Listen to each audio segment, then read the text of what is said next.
initiales pourraient être RAS. RAS pour rien à signaler, tant l'homme s'est resté discret. Ou encore RAS pour rien à sauver, tant il a failli tout envoyer balader un soir de novembre 2014. Mais l'homme n'est pas un philanthrope, juste un passionné qui connaît la valeur de l'argent et qui n'aime pas le perdre, même s'il en a beaucoup. D'ailleurs, il n'aime pas perdre tout court. Dans quelques semaines, les initiales RAS pourraient bel et bien résumer une nouvelle épopée dans l'étonnant destin de cet homme d'affaires providentiel pour la ville de Nîmes. Rani Assaf, Success Story, rétrospective. Après avoir rendu de bons et loyaux services et un peu de sa fortune amassée toute une vie durant, l'hôtelier nîmois Jean-Louis Gazot cédait en avril 2014 la présidence à un certain Jean-Marc Conrad. L'ancien président d'Arles-Avignon s'entourait alors de deux investisseurs, Serge Kasparian, sulfureux propriétaire d'un cercle de jeux parisien, et Rani Assaf, le très discret numéro 2 de l'opérateur Free. 6 mois plus tard, une tempête judiciaire et médiatique s'abattait sur Nîmes Olympique au centre d'une enquête sur une présomption de match truqué, soupçonné d'avoir tenté d'arranger des rencontres quelques semaines après leur arrivée à Nîmes, alors que le club luttait pour ne pas descendre en national. Jean-Marc Conrad et Serge Kasparian étaient mis en examen pour corruption. Abusés par les deux compères qui au final n'investiront pas un euro dans le club, l'aventure du Nîmes Olympique aurait dû s'arrêter là. Celle d'un club historique au bord du dépôt de bilan, en proie à de terribles sanctions morales, sportives et pénales.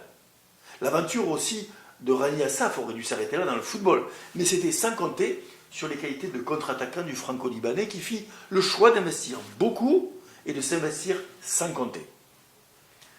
À l'issue d'une saison 2016 pourtant héroïque et une brillante 14e place, en dépit d'un handicap de 8 points infligé par la Fédération française de football en début de championnat, Rani Assaf remercia le président délégué Christian Perdrier et devint seul maître à bord. La saison dernière, le club qui ne visait que le maintien échoua à 2 points seulement du Graal. Cette saison, et malgré l'un des plus petits budgets du championnat, Nîmes Olympique a su garder ses meilleurs joueurs et renforcer l'effectif pour jouer la montée. On connaît le résultat, 2e de Ligue 2 à 10 journées seulement de la fin du championnat. Samedi dernier, les joueurs nîmois ont fait un petit trou au classement suite à leur victoire 2-1 aux dépens du Paris Football Club au terme d'un match âpre et plein d'intensité face à une équipe difficile à manœuvrer. Avec désormais 4 points d'avance sur le 3e, le club conforte ainsi sa position à la shortlist des prétendants à l'accession en Ligue 1, une accession synonyme pour le Stade des Costières d'une exigeante mise aux normes imposée par la Ligue de football professionnel. Vidéosurveillance, portique d'entrée, éclairage, pelouse, un montant de travaux de rénovation très élevé qui devrait fort logiquement conduire la ville de Nîmes à accepter le projet de vente des vieillissantes costières à Rani Assaf. Car s'il ne fait aucun doute que les crocodiles font partie du patrimoine local et, hormis quelques beaux récents parcours en Coupe de France, seuls les anciens se souviennent désormais des temps glorieux. Le dernier dans les années 90, sous la présidence de Jean Bousquet, où le club alignait des joueurs comme Éric Cantona ou Laurent Blanc dans le flambant stade des Costières.